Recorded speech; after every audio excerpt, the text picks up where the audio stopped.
Недавно я делал большой разбор трейлера, и Paramount порадовали нас снова. Сегодня будет крайне насыщенный информацией выпуск. Поговорим о новых тизерах, которые были выпущены в кинотеатрах. Обсудим Sonic в кино 3, о котором недавно заговорили авторы. И самое сладкое, спин-офф сериал про Наклза с Идрисом Эльбой на озвучке, который будет на сервисе Paramount+. Добрый день, с вами я, Санчес, и сегодня разберем много новостей о Сонике и обсудим третью часть фильма. Поехали!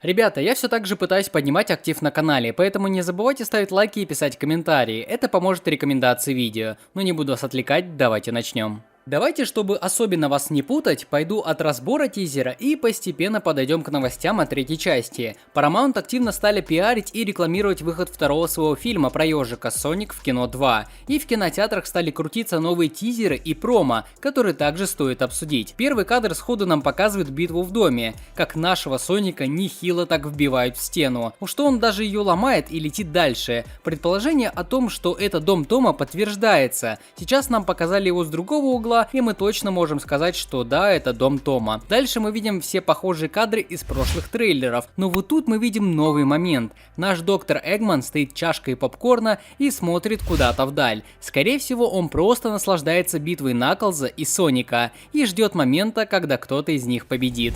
Тебе моей силы не видать.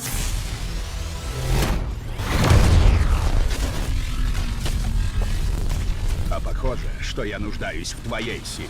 Следующий кадр уже поинтереснее. Тут мы видим, как Соник и Наклз пытаются забрать изумруд. Но до этого нам не показывали Наклза, и мы предполагали, что здесь будет гонка доктора Эггмана и Соника. Кто же из них успеет забрать камешек хаоса, чтобы получить абсолютную силу? И как мне кажется, возможно, это просто удачный переход. И на самом деле такой сцены с Наклзом и Соником на той локации нету. Дальше мы видим, как Наклз тоже может включать суперсилу, и у него тогда загораются глаза красным. Что-то подобное мы видели у Соника, у него тогда зрачки становятся неоново-голубыми. Следующий кадр нам показывает просто на 1 секунду, и мы можем увидеть огромного робота, из которого и вылетали ракеты в первом трейлере. Я до сих пор уверен, что это уже финальная сцена с битвы с Эггманом, поэтому во всяком случае теперь мы точно знаем, что битва будет идти не только с Эггманом, но и с его роботами, прям как в видеоиграх. На долю секунды нам даже показывают внешность этого робота. Кстати, робот довольно яйцеголовый и с изображением лица Эггмана.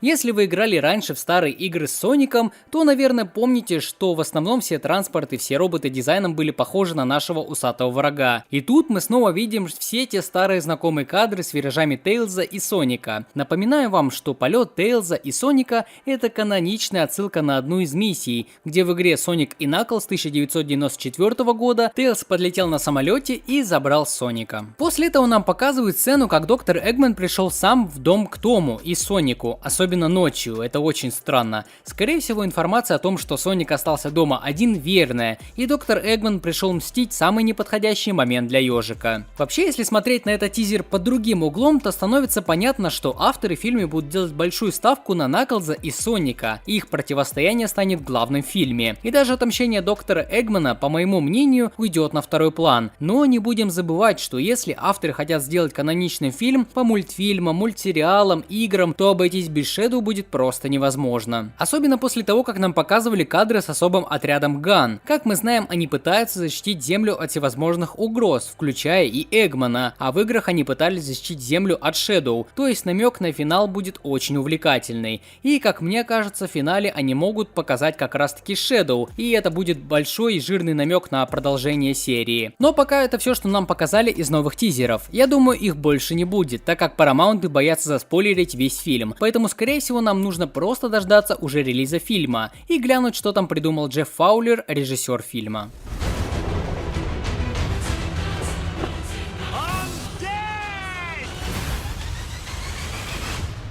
Папочка отрастил усы.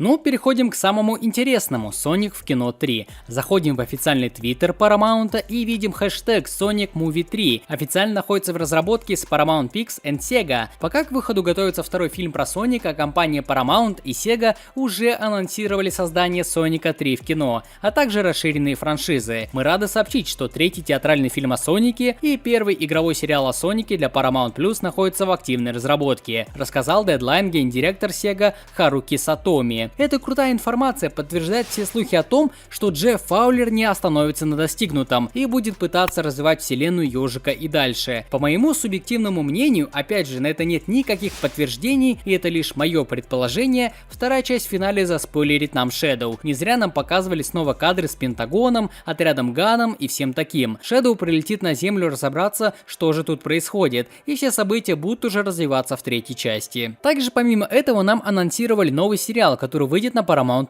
Я как понял, сейчас мода появилась на сериальные сервисы, и Paramount пошли по пути Disney+, и сделали свою платформу с Блэк Джеком и Наклзом, о котором, кстати, и будет сериал. Скорее всего, из этого сериала мы узнаем историю Ехидны, его мотивы ненавидеть Соника, надеюсь, нам расскажут, как доктор Эггман перетащил на свою сторону его, и в общем, как я считаю, сериал будет нужен лишь для того, чтобы побольше собрать целостной истории для тех, кто не знаком был ни с играми, ни с мультфильмами про ежика. Надеюсь, не опоздал. Прости, так ты кто? Я Тейлз. Ясно. Sega и Paramount не дураки и понимают, что история про Соника, про Ехидну и про остальных персонажей мало знакома новому подрастающему поколению. Это мы с вами уже деды многое знаем, а новые дети нет. Поэтому авторы и нацелены охватить больше зрителей путем повествования историй об отдельных героях. Пока это вся информация, которая появилась по Сонику. И я надеюсь, я смог вас удивить и разбором тизера, и новостями о мультсериале, и о третьей части. Извините, что выпуск вышел настолько сумбурным, но я честно под впечатлением, что нам столько анонсировано новых проектов. И третью часть анонсировали, и мультсериал анонсировали, и новые тизеры стали выходить. Меня, конечно же, это не может не радовать. Поэтому выпуск вышел довольно-таки сумбурным. Если вы хотите отдельный разбор на третью часть Соника, то давайте наберем очень много лайков. Давайте конкретно покажем, что такое активность. Я увижу вашу заинтересованность и выпущу большой ролик предположения, что нам могут показать там. Ну а пока просто ждем новых новостей от нашего ежика. Напоминаю, что у меня есть два канала. Есть игровой, на нем я прохожу игры Диснея, есть по разбору кино и сериалов. Зайдите, гляньте, вдруг вам что-то понравится. Ну вот и все, с вами был Санчес, подписывайтесь на канал, вступайте в группу ВКонтакте и пока.